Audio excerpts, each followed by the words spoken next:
Hi everyone, I want to welcome you to our week 2 live session for DES 113 Typography. I am Shannon McNamara, your graphic arts instructor for this mod. All right, so let's look at our agenda for tonight. I have a fun type quiz. We're going to go over discussion 2. We're going to talk about the 19 rules of type. We'll take a look at our assignment for this week, and we'll look at some resources for our assignment. Also, there is a midterm quiz this week. And then if time allows, we'll take a look at some of the typefaces from week 1. And then I also wanted to do just kind of like a quick review of some things in InDesign and Illustrator, and also take a look at the different type categories in Adobe Type. So I kind of have a lot on my agenda. I have a feeling that looking at the typefaces from week 1 might not happen. So it kind of is what it is. But what we can do is possibly look at them in week 3. So, you know, that'll be something fun that we can do in week 3. All right, so my telephone hours are Monday through Friday, 9 a.m. to 4 p.m. Mountain Time, and you can always email me. Email's definitely the best point of contact for me. Just note that I am located in Eastern Standard Time Zone, so you'll have to be aware of the time zone change when you're trying to reach me, especially if it's late at night. Let's take a look at our due dates again. All assignments and assessments are due by Saturday at midnight for full credit. Communication regarding late work is key in this course because that will save you from any missed points. Your week 4 assignments cannot be turned in late. And your original discussion post is due on Wednesday at midnight, and you need to respond to 2 of your fellow students' discussions by Saturday at midnight. And make sure that you're posting on at least 2 different days. Late discussion posts will not be accepted past the Saturday deadline for the week. So if you miss the week 1 discussion post, week 1 has come and gone. So make sure that you are getting in there for week 2 and posting, so that way you can try to make up some of those points that were missed. Also, our course schedule, our live sessions are Mondays from 4 to 6 p.m. Mountain Time, and our multi-sessions are Tuesdays from 4 to 6 p.m. Mountain Time. Those multi-sessions are open for you to come in with any assignment problems, questions, or if you need some one-on-one tutoring. This gives you ample time during the week so you can get those assignments done. And if you do need any outside help, the Student Success Center is open with tutoring available and no appointment necessary. So let's hop over into the course and take a look at some of the announcements from this week, or that I posted since the last live session. And let's take a look at DJ's hours for week 2. She has hours tonight from 4 to 7 p.m., Thursday from 7 to 11 p.m., Friday from 4 to 11 p.m., and Saturday from 9 a.m. to 3 p.m., and these are Mountain Time. So if you need some extra help with your assignments, you can pop on over and visit DJ. She is our learning coach for this mod. And I want to go over my policy regarding resubmissions. I do allow 1 resubmission per assignment assessment for a better grade, except for the auto-graded quizzes, because I have no control over that. All resubmissions for your work must be completed by Tuesday of week 4, which is January 30th, but your discussions cannot be resubmitted. So that's my policy. So if you weren't happy with your grade on your assignment or your assessment, you can read over my comments, make changes, and resubmit that. You can do that once per assignment or assessment. And if you happen to be missing work from week 1, there is definitely still time to fix this.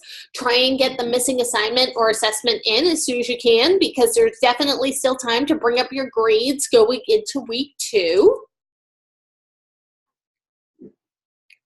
And speaking of grades, make sure that you are doing those daily checkpoints every day.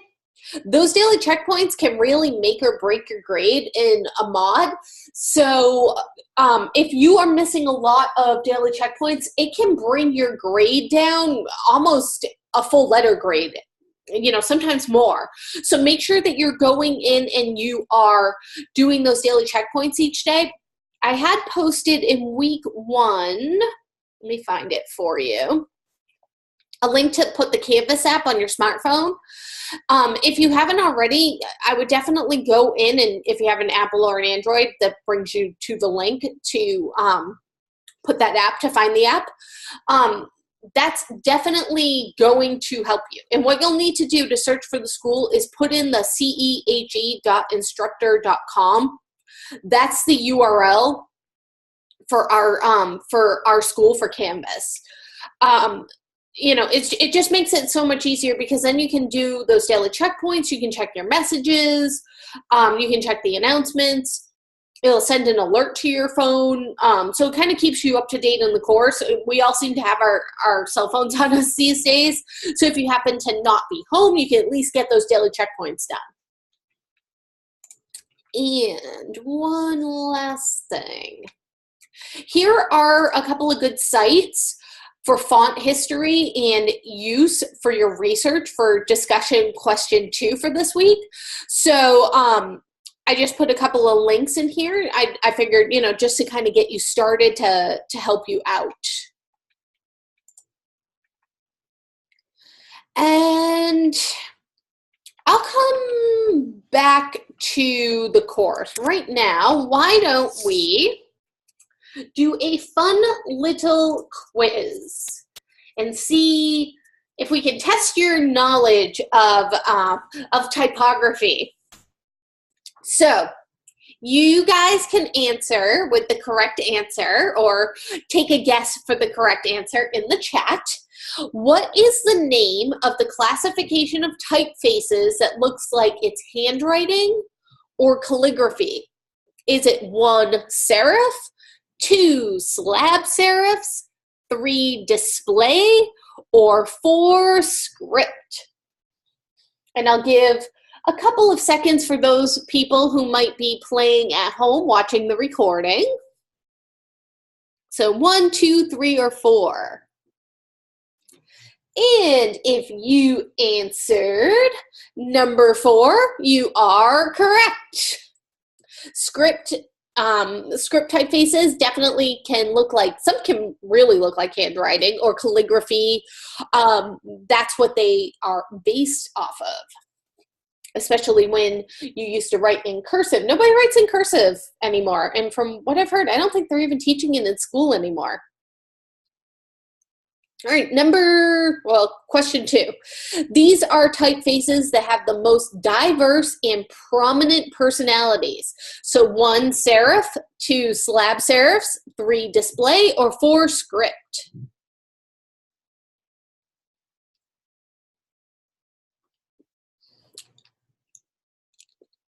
And if you said number 3, display, you are correct.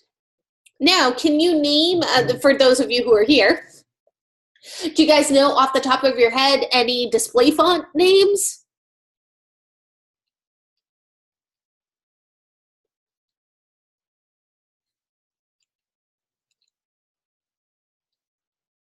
Yeah, actually, Comic Sans is technically a display font.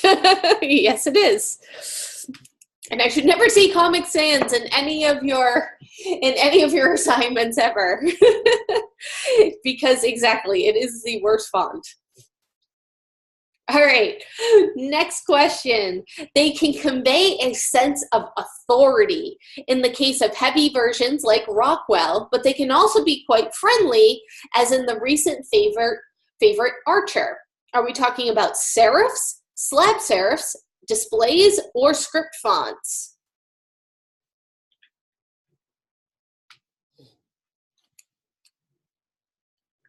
And a couple more seconds. And if you answered with slab serifs, you are correct. So slab serifs have the serif at the bottom, which is the little feet, but they're a lot heavier. feet. So that's why they tend to have a sense of authority, because it's a very heavy font. Big, heavy feet. I just picture them. If fonts had voices, that would be the voice of Rockwell. All right, so here are some typeface choices with their classifications and personalities. So we have our serif fonts, which are Times, Palatino, Bookman, Bembo, and those are the typefaces that have the little feet and appear traditional, stable. I like to say they're stable because they're standing on their feet. Practical, serious, mature, formal, scholarly, corporate, and businesslike. Then you have your slab serifs, which are a class of serified typefaces that have squared off serifs or squared off feet. So where these feet tend to kind of gradually slope, these are, you know, definite rectangles for the serifs. They are considered modern, but they can be bold, harsh, rude. I like that a font can be rude. Assertive, coarse, and sometimes masculine. Then we have the sans serif fonts, which are typefaces without the little feet, which can also be harsh, although I don't think sans serifs are harsh, or have an understated personality. However, they tend to reflect a contemporary, bold, clean, and sometimes sleek elegance. So it's kind of funny to say that something is harsh while also calling it elegant. Then we have our script fonts, which are typefaces that look like handwriting or calligraphy. They can range from being casual to elegant. They have a soft, organic, and humanistic quality that makes them warm in personality with often rhythmic, high energy. And you definitely don't want to do all of your body copy in script font because it's very hard to read. Then you have your display typefaces, which definitely have the most diverse and prominent personalities. Their character forms often suggest a personality relative to a genre, era, or time period. And when we say that, you know, there are some fonts where when you look at them, you say, that reminds me of the 1920s, or this font kind of reminds me of the 80s, or this font really reminds me of the 90s. Like Curls really reminds me of 2004. I mean, some fonts just kind of have a time period, and the reason why Curls reminds me of that is because it's the font that is used in the beginning of Elf, and I think Elf came out in 2003 or 2004. Yeah, or Claire's stores. There you go. Yeah, exactly. Broadway kind of reminds me of the 1920s and 1930s. Playbill right here reminds me of the Old West. Harlow kind of reminds me of the 1920s. Yeah, Bratz dolls. There you go. All right, so next we have, this one might be a little bit more difficult of a quiz. And if you don't know these, it's completely fine. So these are the different parts or the anatomy of different letters. So I have number one covered up right here, but it's pointing to this area of the serif. So not the serif, but a specific area of the serif. And I'll give you about 10 seconds if you want to try to figure out and take a guess what that is called.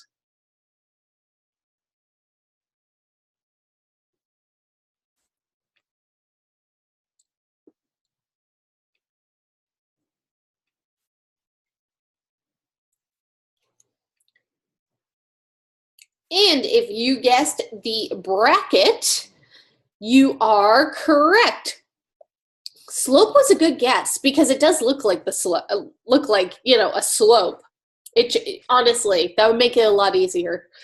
I actually, when I went to school and I took a typography course, I had a test that looked like this with everything crossed out that I had to remember each part of all of the letters. I did not do very well. It's hard. Number two is this area right here coming off of the A. So number two.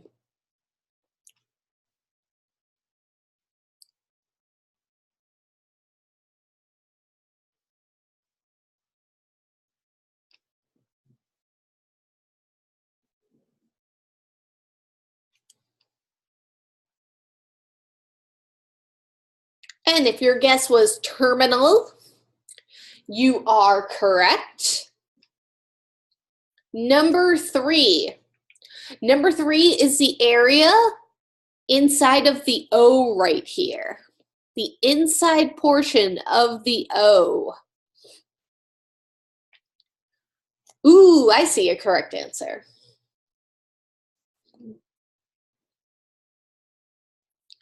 And if your guess was the bowl, you are correct. And then last but not least, number 4 is this area right here coming down off of the baseline. Not the tail, but just anything below the baseline.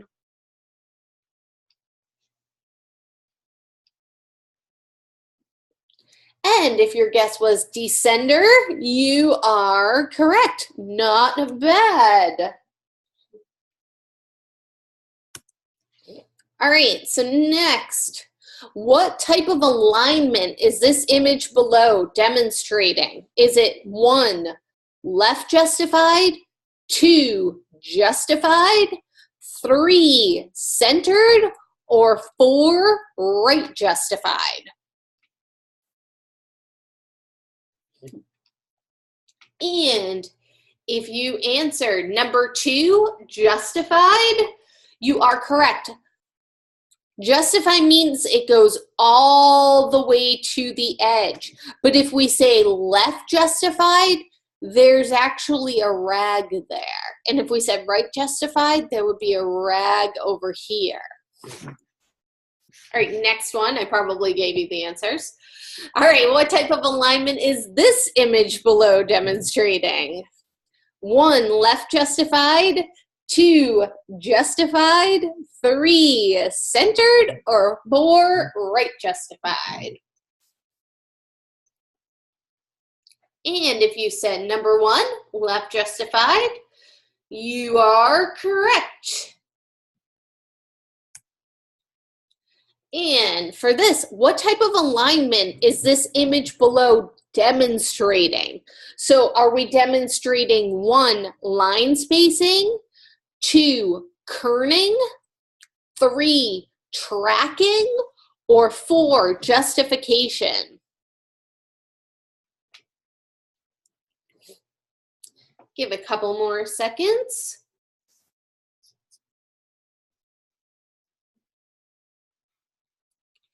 And if you said 1, line spacing, you are correct. So the space between the lines was getting larger. Next up, blank is adjusting the space only between characters. Is that 1, leading, 2, tracking, or 3, kerning? Give a couple of seconds for our friends at home. Or I should say our friends on YouTube. And if you said number 3, kerning, you are correct. Blank is adjusting the space between letters in an entire group or paragraph of text. So that's 1, leading, 2, tracking, or 3, kerning.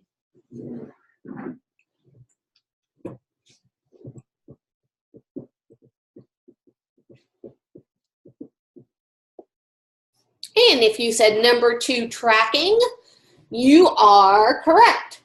And if you don't remember these off the top of your head, it's okay. I still have to Google which one's which sometimes because I will second guess myself. All right, so let's take a look at our discussion for this week. Discussion number 2, which is choosing the right font for the job, which is definitely something we will have to do in our careers. Let's also take a look at our week 2 overview. So basically, what we're doing this week, or what we're focusing on this week, is choosing fonts. Which, as you know, it's kind of funny if you're just taking typography now, because there's a good chance that you have probably, done a couple of assignments and a couple of different courses at this point where you've had to make some font choices. And if you're not quite sure where to start, that can feel like a really daunting task. You know, picking the right font for the right job. You know, fonts can definitely make or break the feel of your piece. You know, we were just kind of joking about Comic Sans and the font curls and, you know, different display fonts. And when everybody first starts out, myself included, you kind of tend to want to try those display fonts. You know, you're like, but look at it. It just looks so fun. It's sitting over here and it's saying, don't use Futura for this. I am so much fun. You should totally use me because I'm just so much fun and I'm in here and I'm in your font list and I can totally be the right font for the job. 9 out of 10 times, a display font, it's just not the right font for the job. I learned that the hard way at my very first design job, and I'm sure all of you will probably learn it the hard way as well. I'll never forget, I picked, it was called Tecton, I believe, if I'm spelling it correct. Yes. Oh. Let me sign in.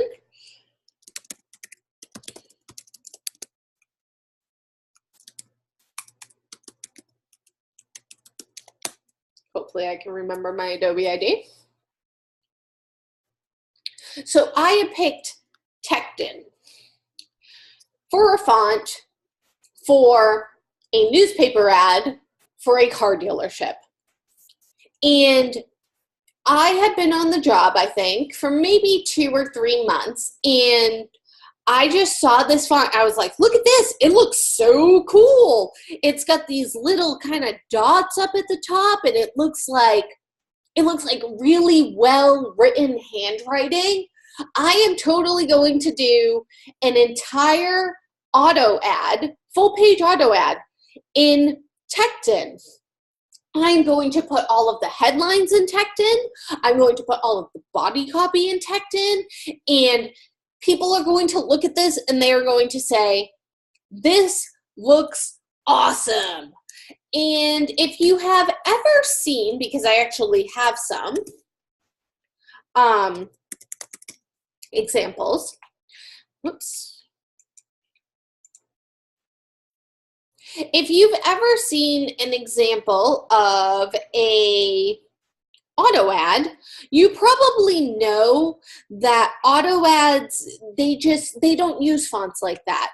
You know, when's the last time that you've looked at my internet's running slow. When is the last time that you've looked at a full page auto ad for a car dealership and saw a font that looks that way? I know I have an example somewhere of an auto ad that I did. I just don't know if it's on this page or somewhere else, but I can kind of show you, you know, the difference between the correct font to use right here, the correct font to use, and an incorrect font. This is definitely the type of font that you would see in an auto ad. You know, a lot of Helvetica, nice and bold, Helvetica 96. You know, Herb Chambers uses, this is their logo that they use, or the font that they use in their logo, so that's why it was recreated like this for their URL. I mean, you don't see fonts like this. So you can see where I totally got it wrong, and it was definitely not the right font for the job.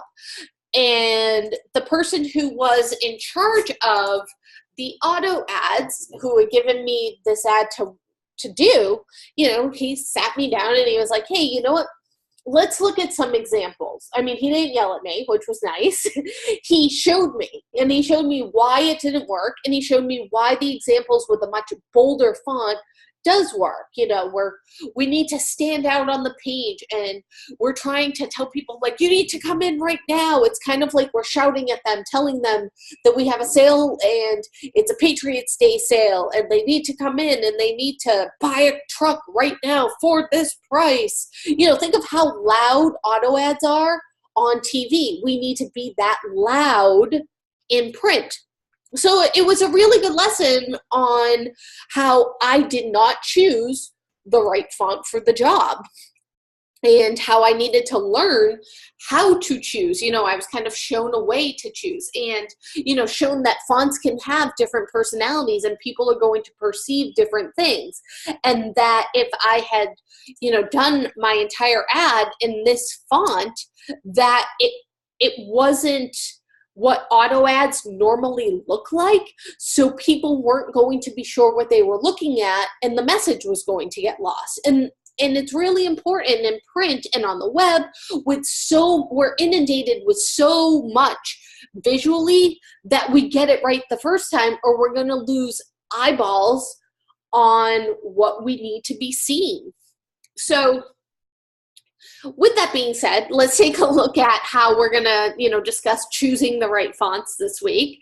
So our objectives for this week are, we're going to visually analyze and identify 4 font features that work best for web versus print, because there's definitely instances where certain fonts work on the web better and where certain fonts work for print better. Identify and select an appropriate font for a specific purpose. We're going to classify 8 different kinds of typography categories. We're going to define the difference between type categories, type families, and type styles. We're going to identify the anatomy of the letter form in standard type terminology, kind of like we did in our little quiz that we played. We're going to compare the quality and usability of free novelty fonts versus classic paid-for fonts. We're going to combine 2 typefaces to achieve contrast and create hierarchy in text.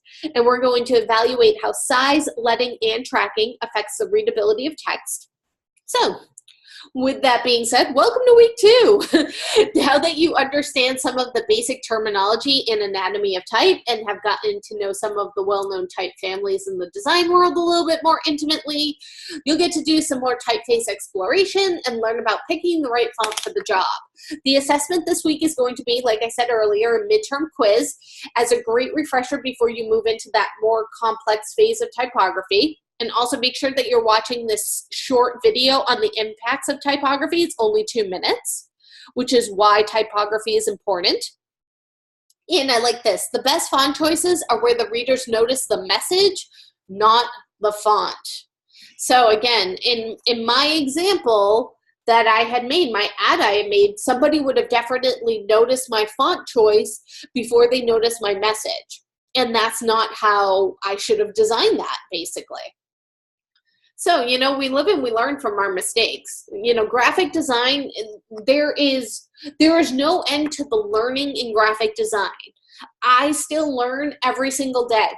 I learn from other people around me. I sometimes even learn from my students. You know, a lot of times I learn from my students. I see something and I'm like, that is so cool, and I wouldn't have thought to do it that way. You know, so we keep learning, because everything in graphic design is always evolving. All right, so our discussion for week 2, choosing the right font for the job. So you guys can read over the whole background. I am going to go over the prompt with you. So for this discussion, you are given 4 scenarios of designers' font choices below. Choose 3 of the 4 to comment on in your post. Each scenario has 2 designers' choices listed for a project. Based on your research and what you have learned about suitable fonts, including web versus print use, evaluate how the different fonts would work. Compare and contrast designer A and B's choices, and tell us which designer you believe chose the strongest option and why. So keep in mind that both options may be viable, but based on your research, which one do you see as being the strongest? So scenario 1 is a headline for an article on a news website. So designer 1 chose Mrs. Eve's all caps. So we can take a look in Typekit. If you're not sure what that looks like, search Adobe Typekit. That should come up. This is, oh, that's because all caps is, never mind. Never mind, Mrs. Eves. Take out all caps. There we go. So this is all caps. You can see it, and you can even, you know, this is actually kind of a good headline. Realigned equestrian fez bewilders picky monarch. That might be a news story headline, honestly. And then somebody else chose Frutiger Bold Compressed. So let's open up another window. And we'll put them side by side. This is how I would do this. Search Typekit for Frutiger Bold Compressed. Frutiger, just start at Frutiger. And it's not there. You can go to myfonts.com. They should have it. Frutiger Bold Compressed.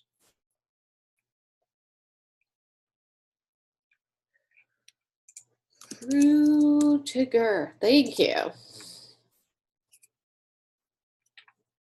By Linotype. Yes. And you can find ultra black, light condensed, condensed, bold condensed. There we go.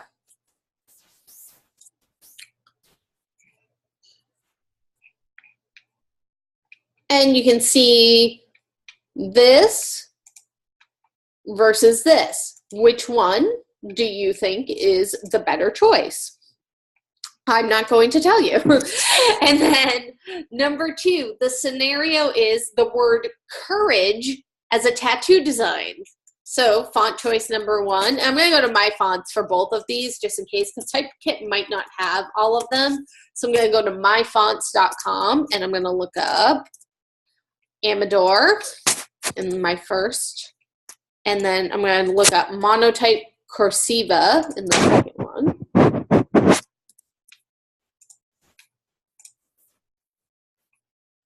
And the word is courage. So here it is in Amador.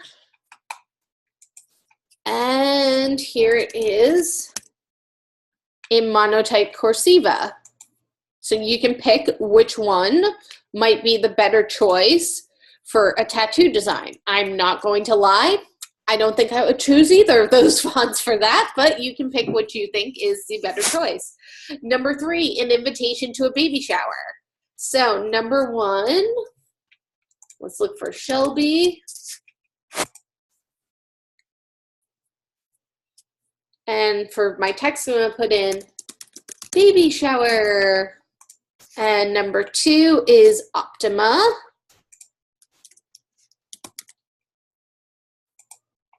And again, I'll change my text to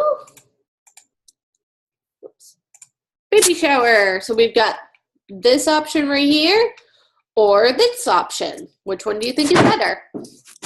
And then number 4, body copy for a digital version of a romance novel. So that means basically paragraphs and paragraphs of text. So, and think of it, digital version. So it's going to look like it does on your screen, not on a printed page. So my first one is Avenir Book.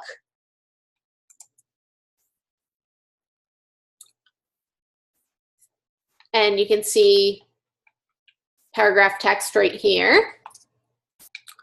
And my second option is Bookmania Lite. I'm just going to look for Bookmania first, and then I'll choose the light version.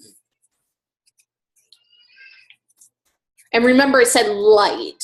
So let's see. Click on Bookmania. And light is right here. So let's see if it shows me paragraphs. So probably right here for 12 point, because that's probably what, actually probably about 14 point right here for a digital book. And then my Avenir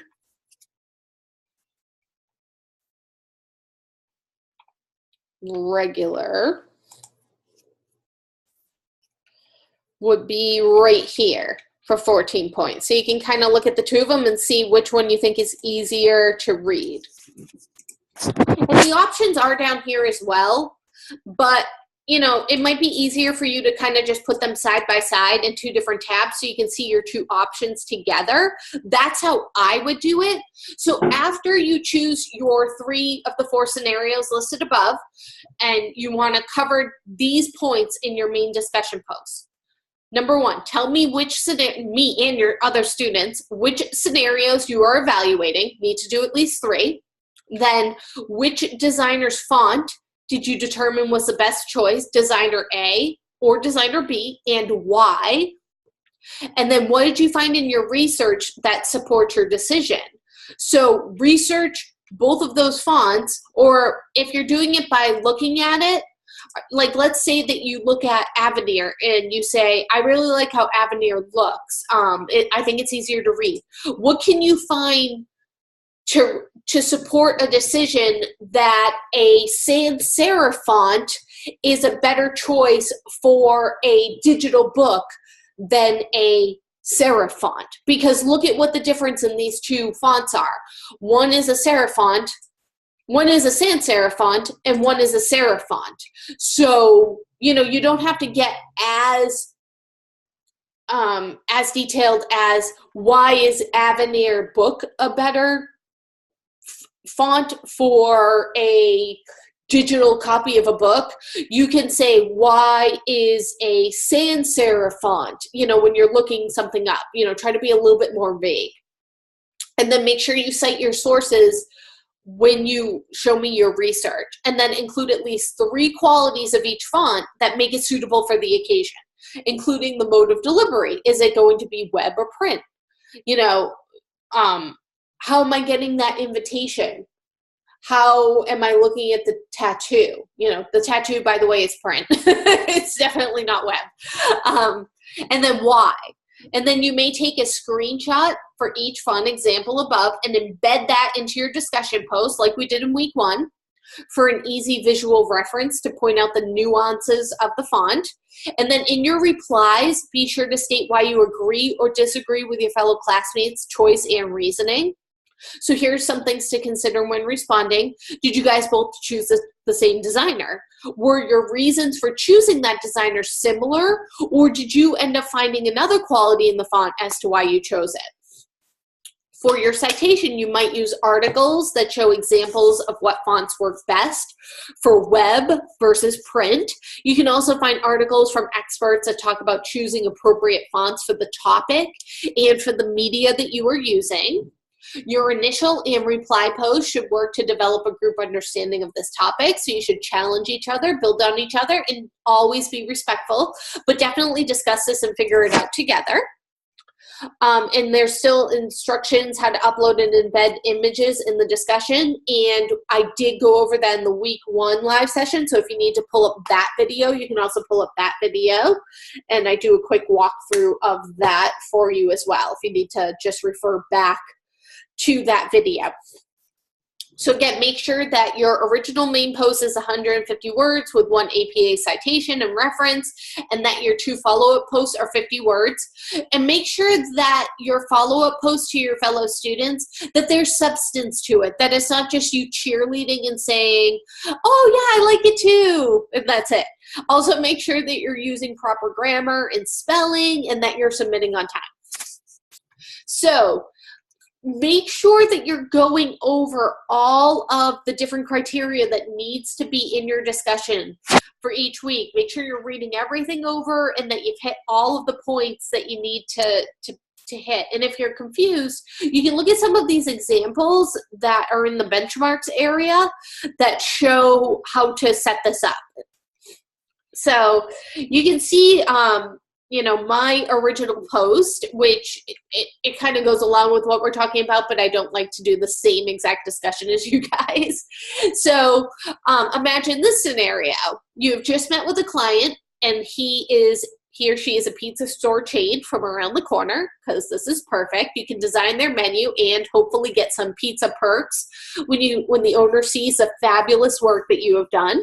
You've taken a couple of photos of their menu board with your cell phone. You know the customer wants a few images of their pizza, salads, and sandwiches as part of the design, but it's up to you to put the menu together for this place. And if the client likes your design, they will most likely ask you to build them a website as well. So this tiny little job could potentially turn into something big. So you rush home, you're super excited to get started, you turn on your computer, you fire up Adobe InDesign, you print out those images of the menu items, you create an 11 by 8.5 document with a 3-column layout, and then you wonder, font. What font should I use for this pizza place? You know, picking a font, and when we go in there, it can look a little bit overwhelming because there's so many choices, but picking a font is like picking a pizza topping. Some work really well together, and others, not so much. So these are the quick rules regarding fonts that you should be aware of. Choose complementary fonts. So many fonts have a distinct mood or personality: serious, casual, playful, elegant. You want to make sure the mood of your font choice matches the purpose of your design. So I probably don't want an elegant font for my pizza shop around the corner.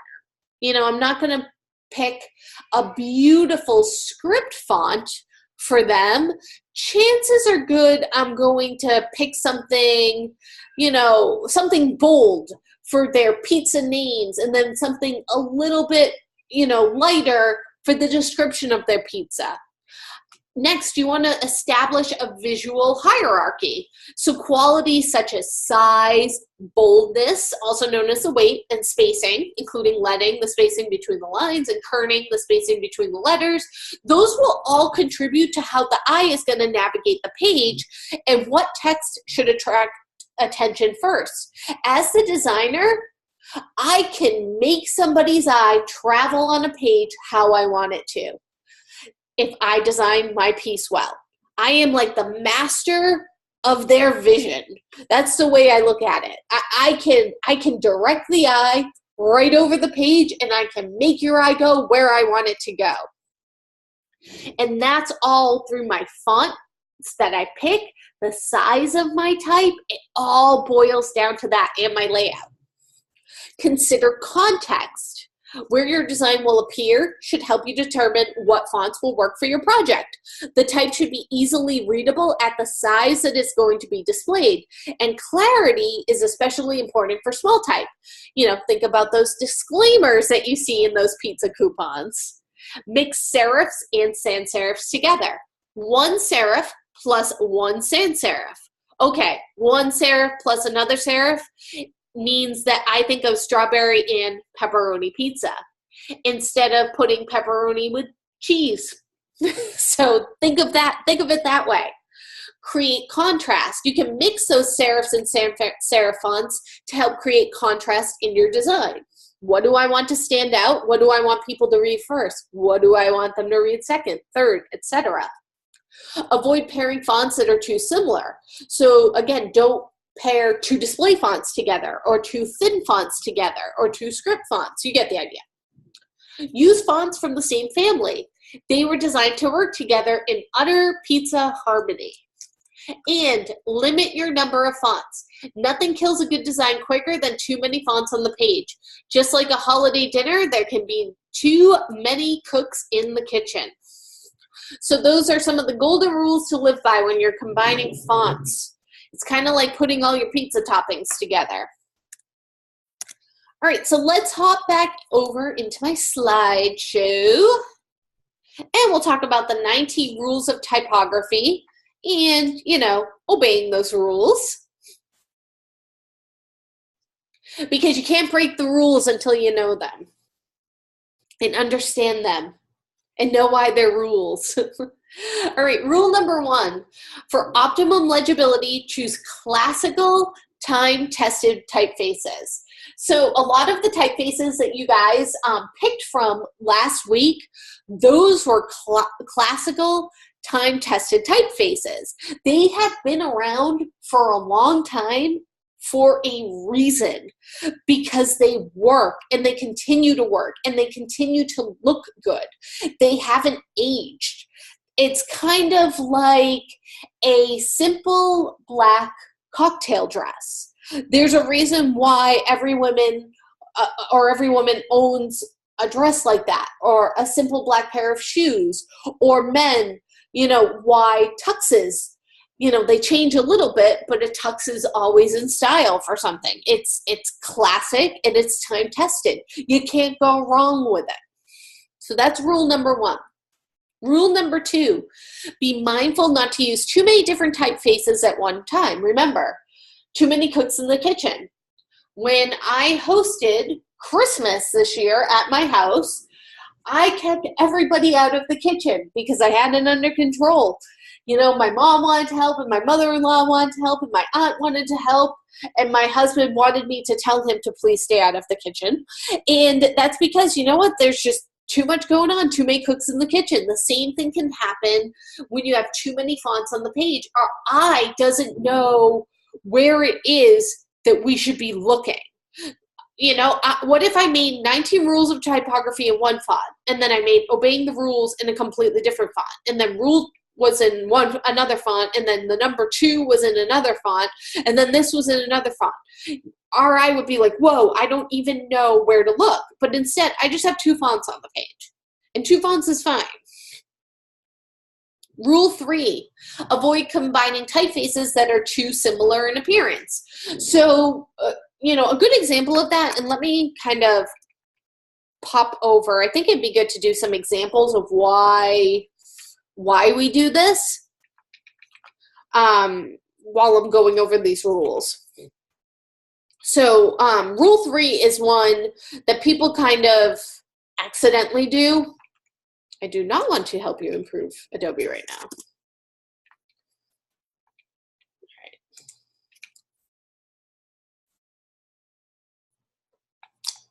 So let me change this to Futura regular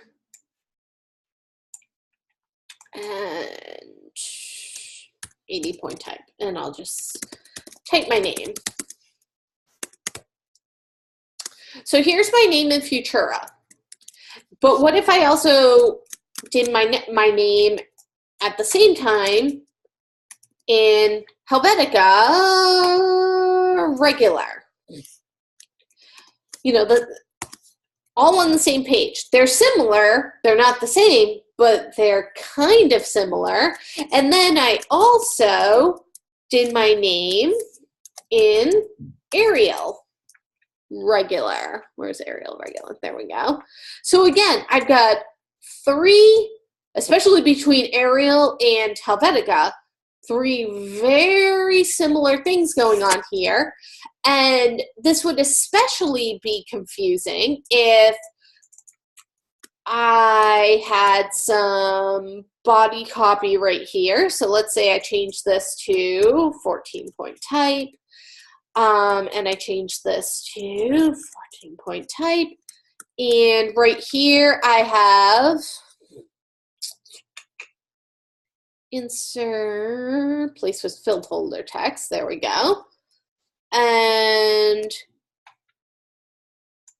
this is my Arial, and this is my Helvetica. This one I'm going to also place some filled folder text.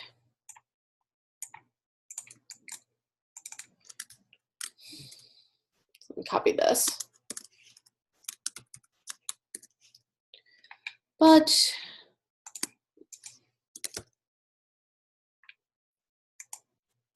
so you can see where this could get very confusing. Why won't you do an enter?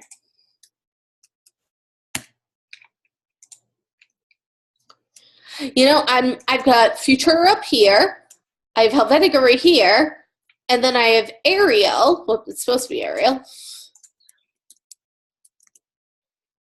Arial regular right here.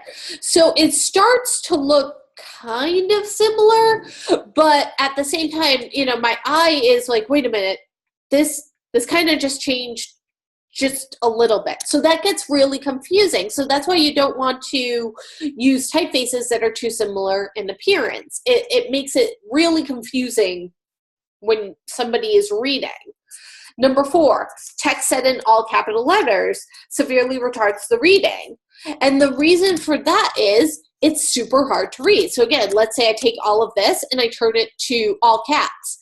Now I have 3 different fonts going on plus all caps. This is really hard to read. And let me change this to preview so it gets rid of those red lines. And if you were sitting here trying to read this, never mind the fact that it's in Latin, you know, that would be super hard to read. All caps. Your eye doesn't know where to go. The up and down of the letters is what makes your it makes it easier on your eye to actually be able to read things. Rule number 5. For text type, use sizes that, according to legibility studies, prove the most readable. All right, so this is for everybody who's here and everybody who's at home. What font size do you think, like what point size is the most easiest to read on the web for body copy? And that's why I mean paragraph text. Do you think it's 12, 14, or 16?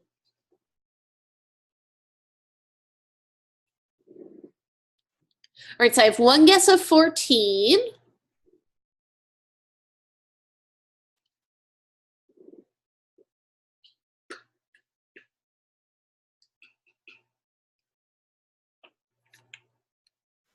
And we'll go with my one guess of 14.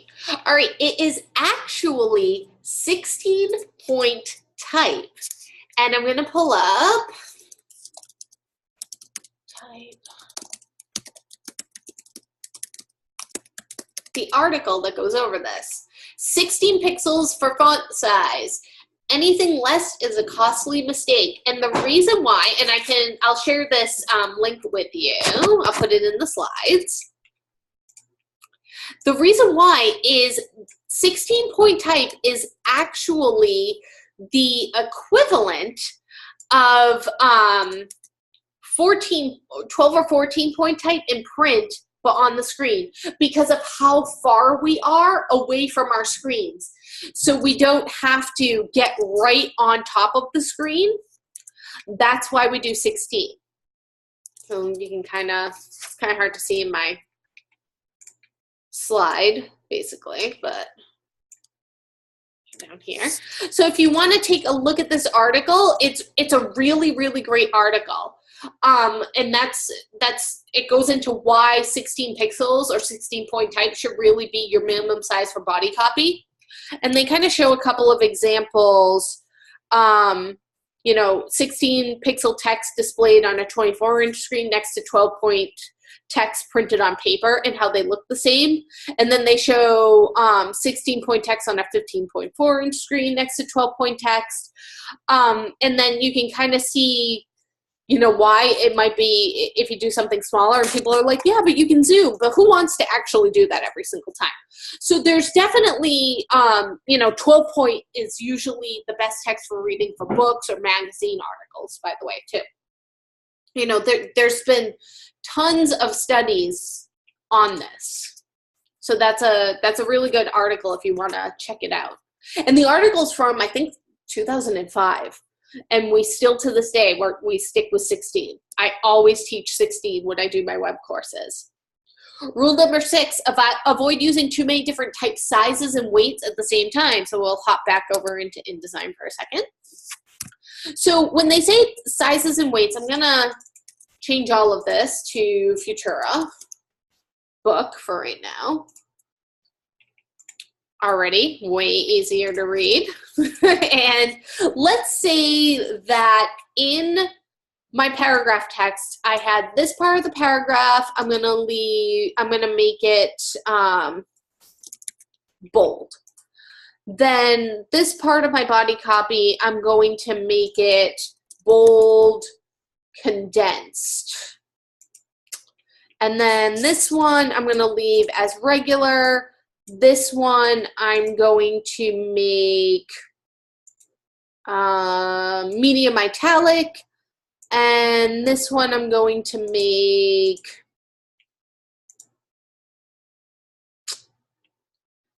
heavy. So not bold, but heavy. This, all of a sudden, where it looked nice and neat, when I just had it as Futura, technically it's all still Futura, but now it's back to looking like a mess again because I've used way too many different weights. I didn't even change the type sizes. You know, what if everything is back to being Futura medium, but I change this paragraph right here. Maybe I make this one just 13 and a half, a little bit smaller. This one stays at 14. I want to get this word up here, so I'm going to change this one to just be 13. And this one I'm going to make 12 for no reason whatsoever. Again, it's back to looking like kind of a mess, where before it looked nice and neat. So you gotta, that's where using those either paragraph styles or character styles are gonna save you from having some of these errors. Rule 7, use text type of book weight. So avoid typefaces appearing too heavy or too light. So book or normal or regular weight, those are good for body copy. You could even see in my InDesign that medium was almost just a little bit too bold. Like, let's change it all back to 14. I feel like medium's just a little bit too bold. So what if I changed it to book? I'm gonna find where my Futura book is. Got like 7,000 versions of Futura on my machine. Book, it's just a little bit cleaner and a little bit easier to read. Oh, I hate when it does this. There we go. Rule 8, use typefaces of medium width. So avoid typefaces that appear extremely wide or extremely narrow in width. So again, I can even show you this in with Futura. So usually these rules apply to body copy. So let's see, if I changed all of my body copy to light condensed, again, very difficult to read. Or what if I made it extra bold, which is kind of extended? Also difficult to read, although Helvetica has a better extended, I believe. I have it on my machine right now. Right here. Nope. Where's my... I don't have it loaded. Let me find a different one that's kind of more extended. BP Diet, bold and extended. So again, very, very difficult to read.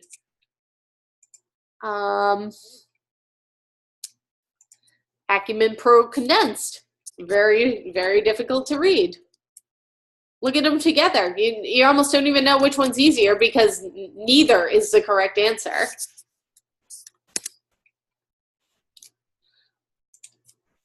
Nine. For text type, use consistent letter and word spacing to produce an even, uninterrupted texture. So what that means is, and it'd probably be easier if I just took all of this, put it in its own text box.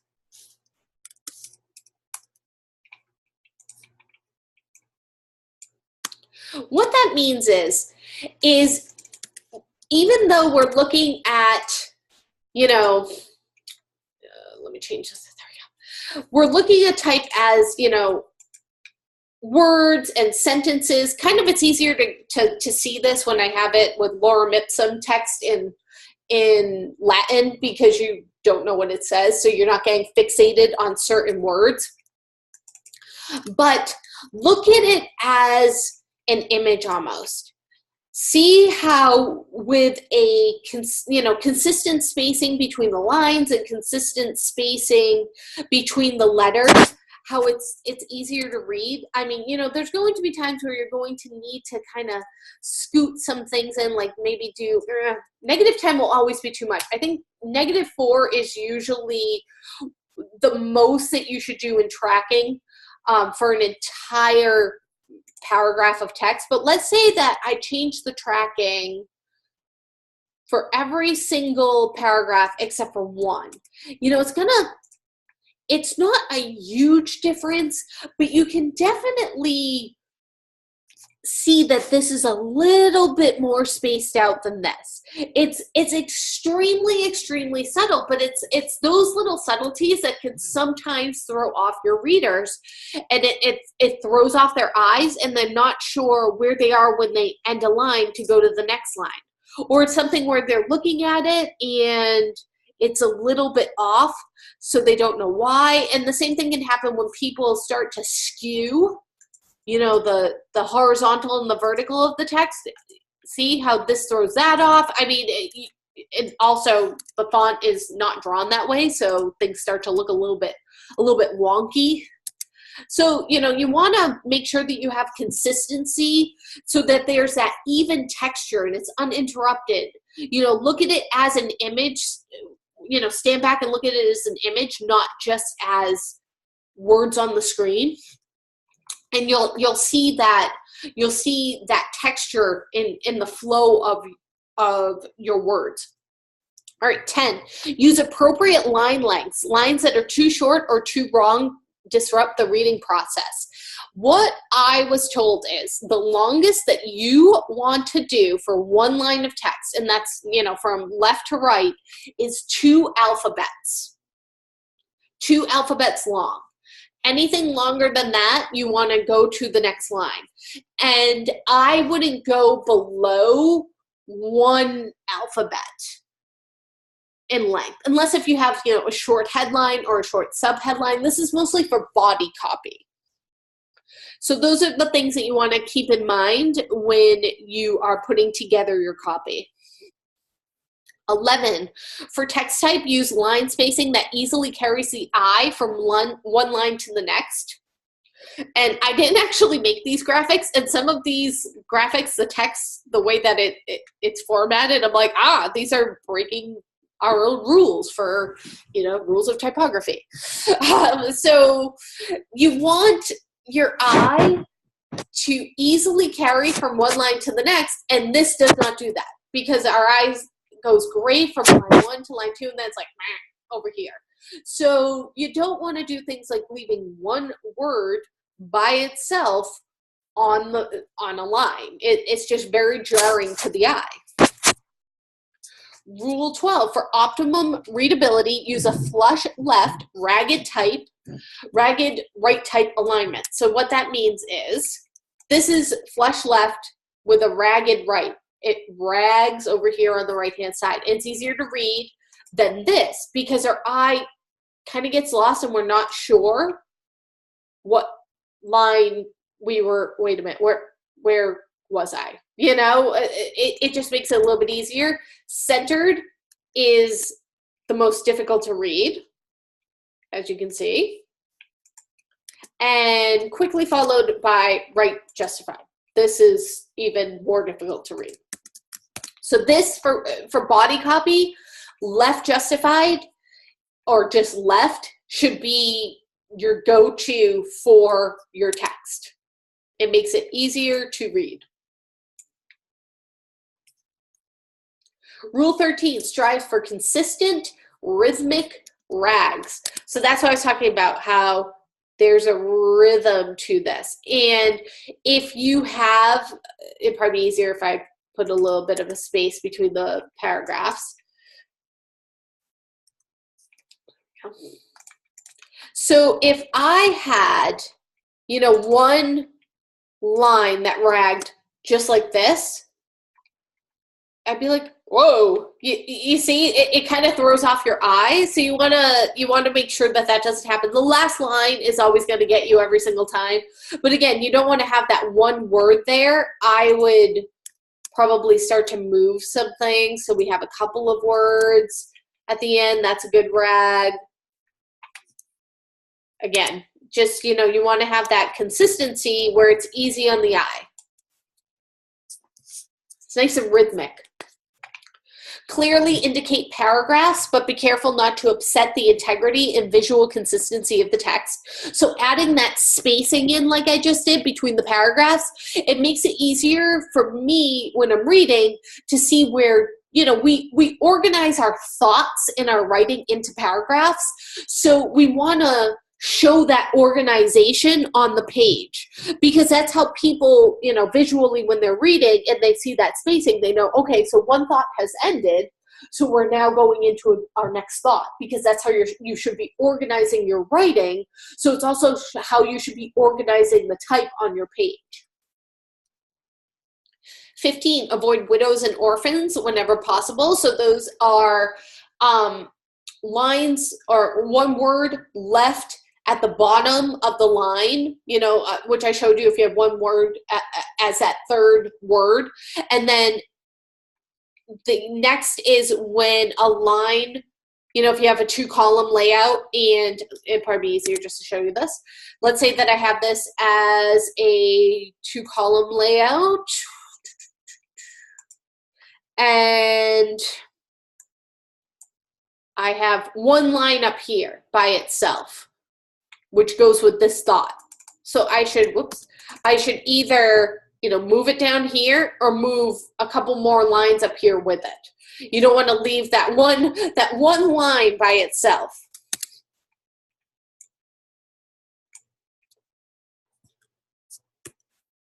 "16, emphasize elements without the text with discretion and without disturbing the flow of, emphasize elements within the text with discretion and without disturbing the flow of the reading." So we might do this if we had a pull quote. And an example of a pull quote, that's an element within the text. So maybe I want to line this up, and I'm going to add a pull quote in here.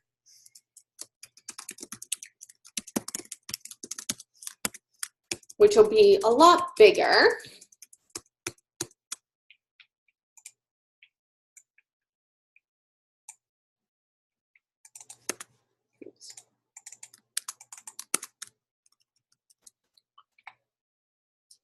And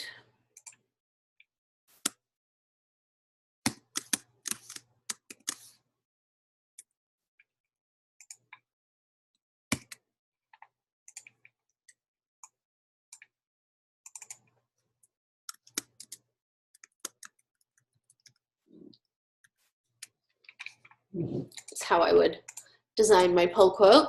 So as you can see, it's embedded within my text, but it's not disrupting my text. So this is an example of how you would do that. That's what that means. I have an element embedded in with all of my body text, but it's not disturbing the flow of the reading for my reader. 17, always maintain the integrity of the type. Don't skew the type. That's what I mean by that. Don't change this to be 130% vertically scaled. That's definitely killing the integrity of the type. See, why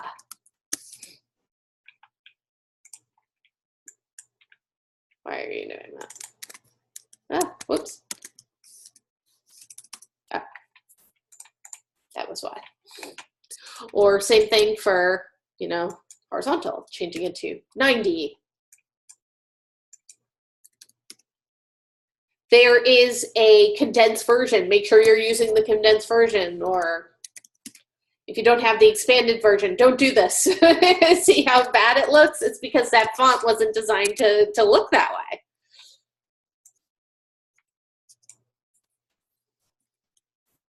Always align letters and words on the baseline. So you may have, we did a baseline grid for week 1, and there's a reason for that, because we wanted things to line up. You'll notice that I didn't do a grid, but I moved this line of text to line up with this paragraph text. And the reason for that is in my head, I knew that there would be a baseline grid right there, and I would want these 2 lines to be lined up, because visually that is going to look better than if it was started maybe down here and it just didn't line up.